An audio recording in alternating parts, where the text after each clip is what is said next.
your marks, get set. This is Michelle. Michelle has a superpower, and I don't think she knows it. Michelle is a neighbourhood play champion. She wants her children to have a childhood like she did, a neighbourhood like she did, a local network of friends to play with every day, to have fun, be active, be social, to lean on, to have adventures, to be creative, laugh a lot, to be alive, and to grow healthy and be happy. And now she is taking action and making it happen. Michelle and her family joined the Logan Neighbourhood Play Network program, and over 6 short months transformed their street into a super-powered fun factory. A play factory that is now on auto drive because the children have formed bonds and friendships and want to hang out and play all the time. And the grown-ups have gotten to know each other as well and trust each other, and they have a unified common vision for their street, for their children. Local play every day. Starting this journey, Michelle could never imagine what gifts would unfold for everyone in this neighbourhood. As I said, she has superpowers.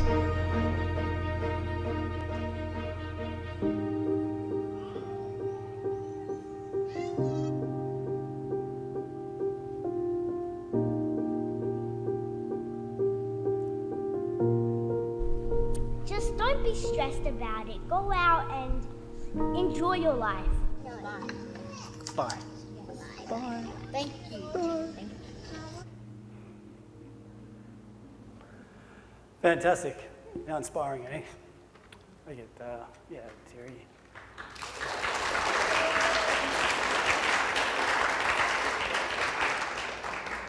So, these guys have generously given up their time to come and have this conversation about parenting in a neighbourhood play network, because I'm often hit with the conversations around about you never know who's out there in your neighbourhood, and I just want our kids to be safe. But some of the conversations that I've had here with these guys, what you describe is a safe neighbourhood, and you've made this happen. Therese is got her own neighbourhood play network just at the start of it in Kingston. It's only just started the journey. So I really appreciate you coming here, because you have a different perspective, because you're at the beginning of your journey. And, and so we'll learn from where you are at here as well. So I think I'll start by just asking everybody, what 3 words would you use to describe your neighbourhood? Go for it. Yeah. Diverse and connected and open. Connected, playful, and fun. I'm going to say it's loud. It's now loud. It's happiness and just a sense of community. I got my own. So yes, we're fairly new to the neighbourhood play network, so I'm going to say it's quiet. There's hardly any kids anywhere, out on the street. And there's, I know, more than 3 words. And we are slowly getting people to come out of their shells. Fantastic. We'll go back along the line again, and could you give us 3 more words to describe what your neighbourhood was before the Neighbourhood Play Network? 3, okay. Well, disconnected in some ways, for sure. Unsure and hesitant. They're a bit the same. That's fine. Isolating, nerve-wracking, and very, very quiet. Yeah, very quiet. It was anxious and lonely. I'd say lonely. Yeah, I was going to say lonely as well, and also very siloed. So not just the streets, but the actual individual houses. And yeah, still super, super quiet, apart from the locals who do burnouts. We're not far from the industrial area, so, you know, we can hear them. So melodic, so melodic. Erin, how many children do you have? Well, just recently, 3. Went from 1 to 3 quite quickly with newborn twins. Just down the back, hey babies. And with my little support entourage there, this is our first non-medical outing. So thank you for having us. Thank you, thank you. It's a very momentous day. We're feeling quite alive right now. So I have 3 children, 1 3-year-old little boy, Eamon, and our 2 baby girls, Ashlyn and Saoirse. Brilliant. Go for it. Yeah. I have 2 children, Mason, who had just turned 8, and Addie, who's a very vivacious 4-year-old. I have 3 girls. Indiana, who's 9, almost 10. Sorry, Indy, almost 10. Isla, who's 5, and Sahara, who is almost 4. And I have 1, so I'm 1 and done. Her name is Alana, and she'll be 4 in December. Brilliant. Just for the record, I also live in a neighbourhood play network, and I have 4 children, but 2 don't live, they've fled the coop, and I have a 5-year-old and a 12-year-old. And the 3 words that I would use to describe my neighbourhood is also connected, involved, like very involved, and I don't know, there's everything they need. I know that was probably too many words as well. Erin, what does the Neighbourhood Play Network mean to Eamon? Well, I think it gives him a sense of not just our immediate streets, because we are a bit different from the others involved in the Play Network on Michelle Street, because we don't live on the street, we live a couple of streets down we live on North Road near Woodridge train station, so it's very busy, lots of cars zooming along there, and not the kind of place we can have the kids safely playing on the street. So it means somewhere to go where he can have that kind of sense of street play and neighbourhoods, kind of connectedness nearby, and a place that we can go and be a part of even if we're not in the street. So that's quite special. And he'll ask to go and hang out at Play Street. So yeah, it means a sense of connectedness for him, welcomed into that place. And have you seen the way Eamon interacts with that and what he gets from that experience of the Neighbourhood Play Network? Have you seen it change for him over time? Yeah, I haven't been for a little while because I've been a little bit busy. But he, as a child of the era of COVID, has not had, particularly when he was kind of at that stage of joining play groups and being parts of those kinds of social interactions, lots of opportunities to be with other kids his age, and even his cousins we didn't see a lot of because of separation, because of COVID and that sort of thing. So apart from some local play like at the family place and things like that, I think he was a bit hesitant about how to interact with other kids. He's a very sociable little guy, but still, not having been around a lot of kids his age. But the beautiful thing about all the different ages of kids on the street is you can see him get taken in under the wing of some of the older kids and sit back and watch and observe while the other kids are playing and kind of inch in as he's comfortable. So, there's a sense of welcome and openness, and older kids kind of helping to create a little nest, I think. Thanks. Michelle, you took the brave steps of initiating this project in your street. Do you remember how you felt at the start? Nervous, anxious, scared. What am I bloody doing? Yep. But excited as well, I think, for the possibilities. My own childhood had so many freedoms.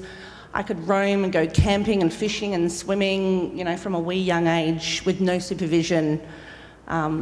So I really, really wanted my kids to have that kind of experience. I really, really noticed it, especially with my son. He struggles with social interactions, so I really wanted to be able to provide access and opportunities for him to play every single day right outside his door, because having to take him to places to have those interactions is time consuming, it's a lot of effort, and it reduces the amount of time they can actually play, right? Because you have to always facilitate it. I don't have to do it anymore. They do it all themselves. Oh, can you quickly just tell us where's their favourite place to play at the moment? The street. What about the thing in your driveway? Oh, I have my old car that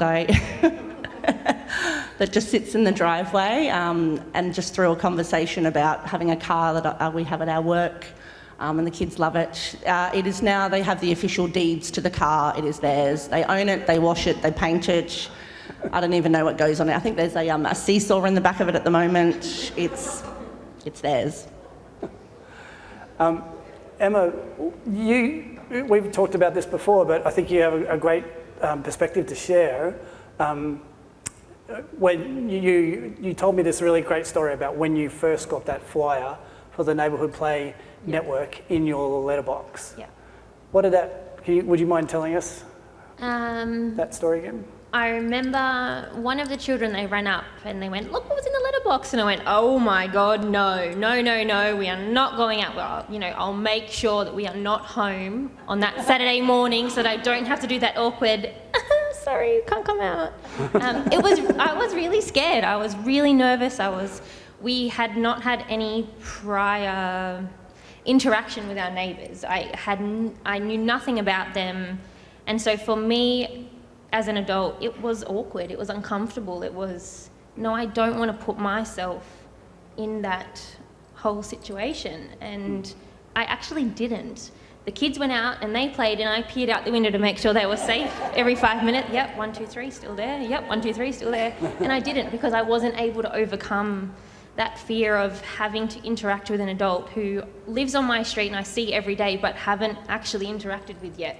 And so it was that really, you know, awkward of, I see her every day but I don't actually say hello or speak to them. And then eventually we broke down that wall, and now, geez, we're out there having a chat for hours, and I'm like, oh my God, I've got to go and cook dinner, I've got to go. Like, it's a whole new world now. But it was scary, it was really scary.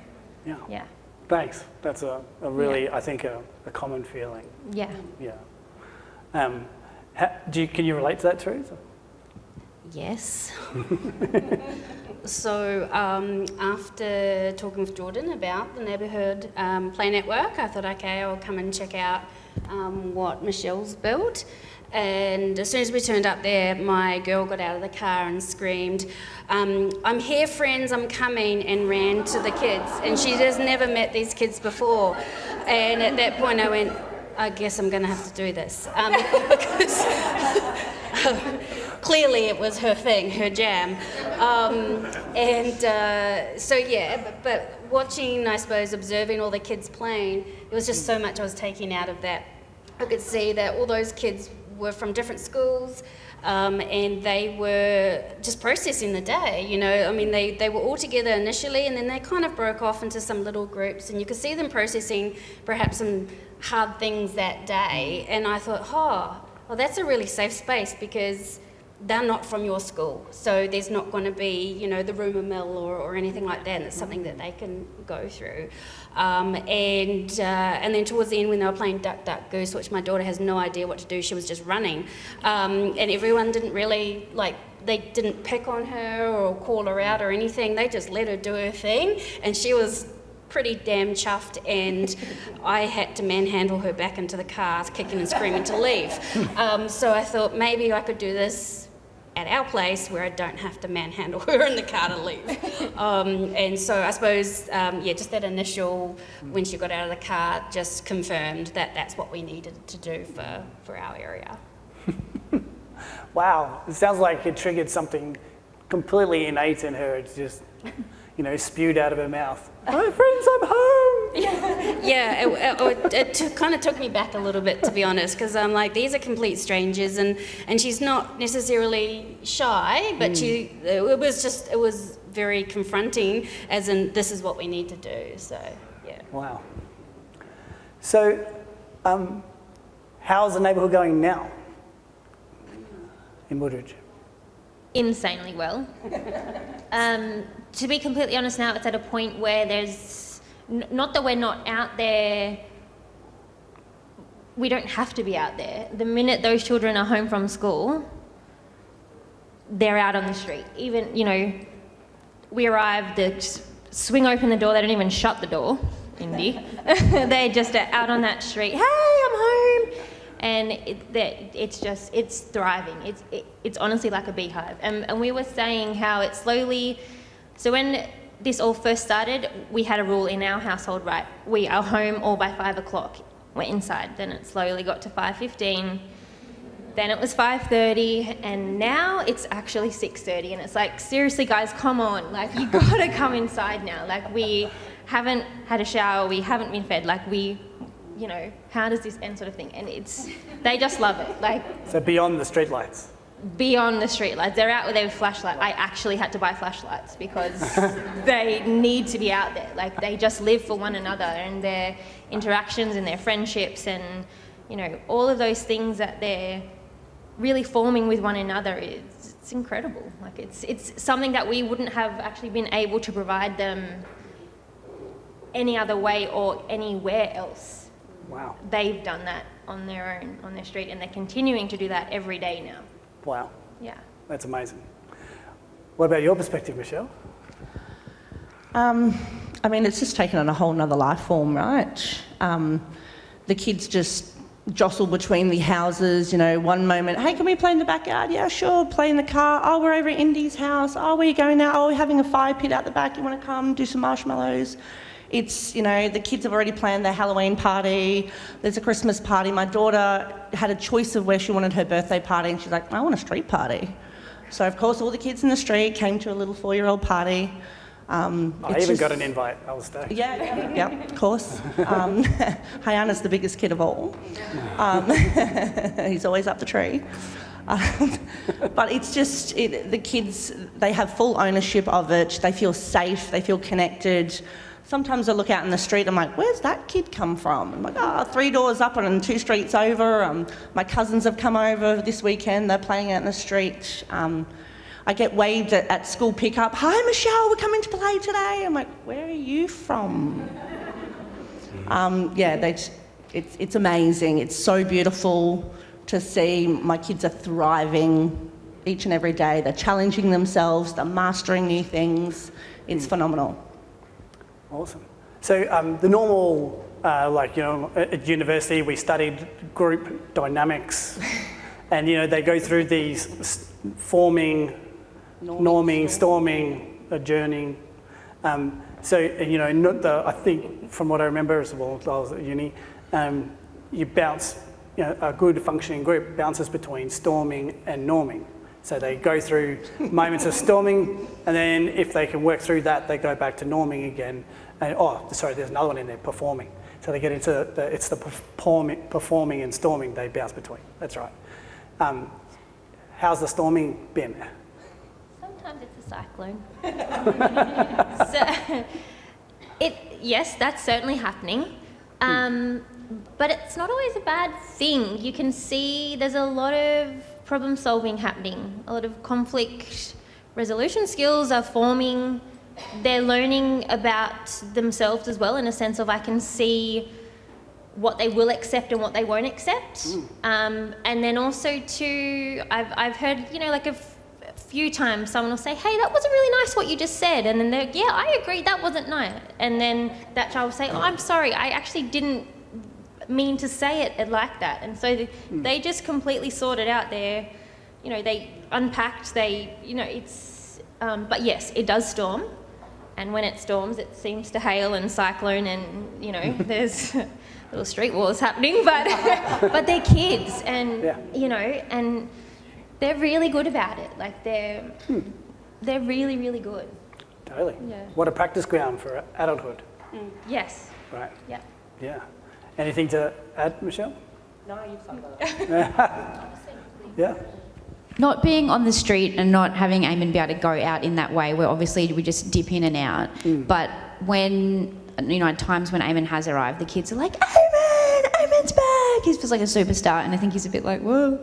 But having the communication on a Facebook page means that I can say, hey guys, we're thinking of popping by, is anyone out, that sort of thing. So that's a really lovely element that allows us to connect with it. But on the storming front, we're having a stormy season at home with our little three-nager at the moment, and makes me nervous sometimes about him going to something and then having a bit of a flip out.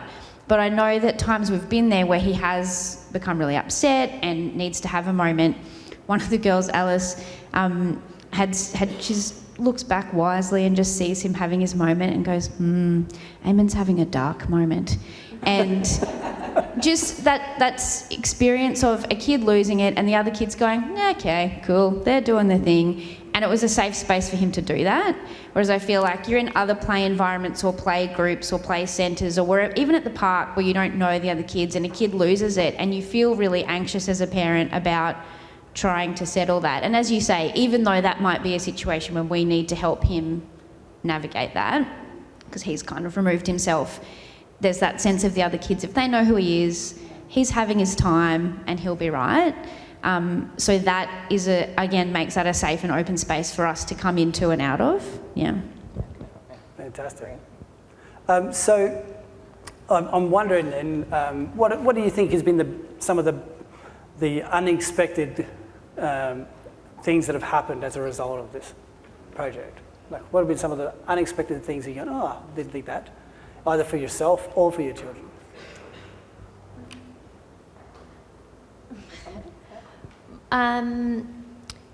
I've found our food bill has increased because we often have community lunch dates on the weekend, and I used to feed 3 and now I'm feeding 300, it feels. The internet, I know this sounds really stupid, but the internet usage in our house has dramatically dropped because all 3 of our children now are hardly ever on their iPads because they're always out on that street. I never ever anticipated that something, that I could actually physically see on paper, wow, look at how much the internet has actually dropped from something like that. And it's really incredible. Like that's, really cool.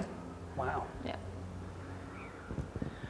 I think the most unexpected thing for me, I expected there to be more challenges along the way, some pushback from some neighbours in the street that the kid had called the scary old man, who actually turns out to be a lovely old man. He just doesn't have children, so he's like, that's cool, you do your thing, that's cool.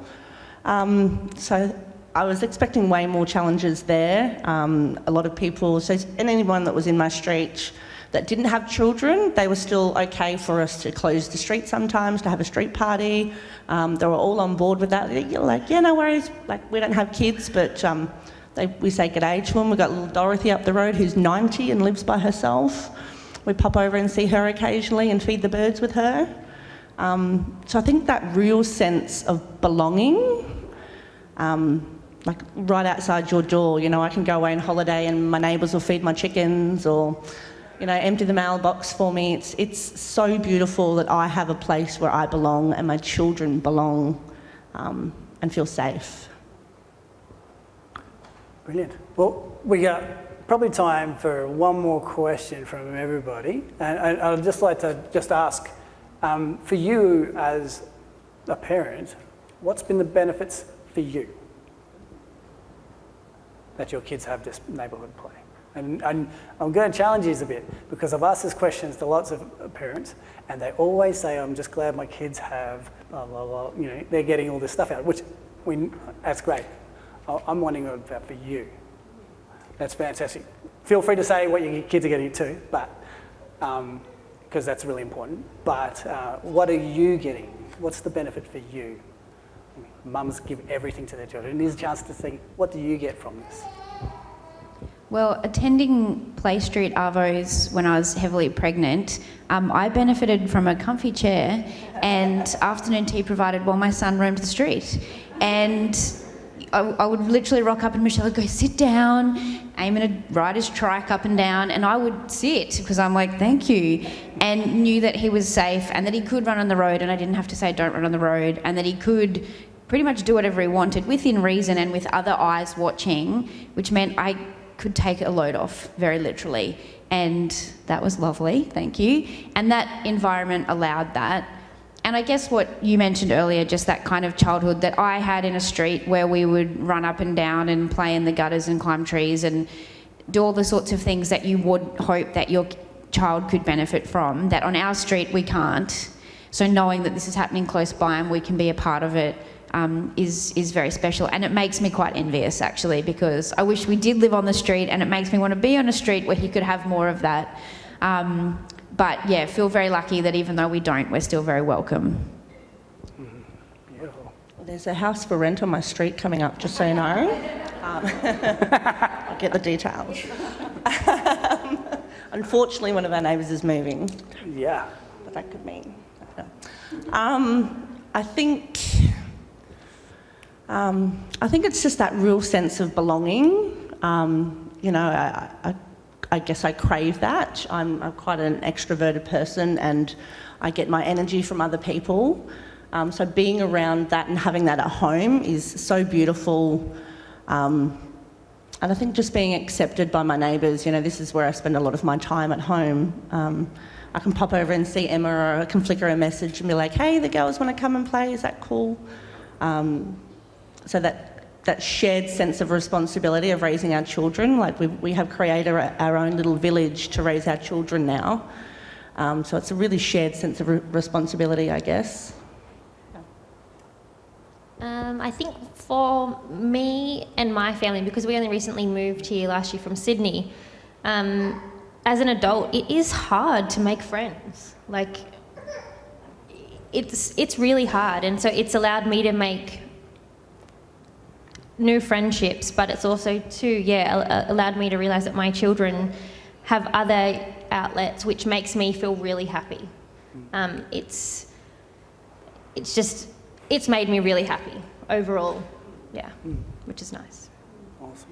So we're still in the beginning days there, but I just wanted to say, I think for me, I'm hoping to reduce my anxiety that my daughter will know other trusted adults that she can go to if there's a problem.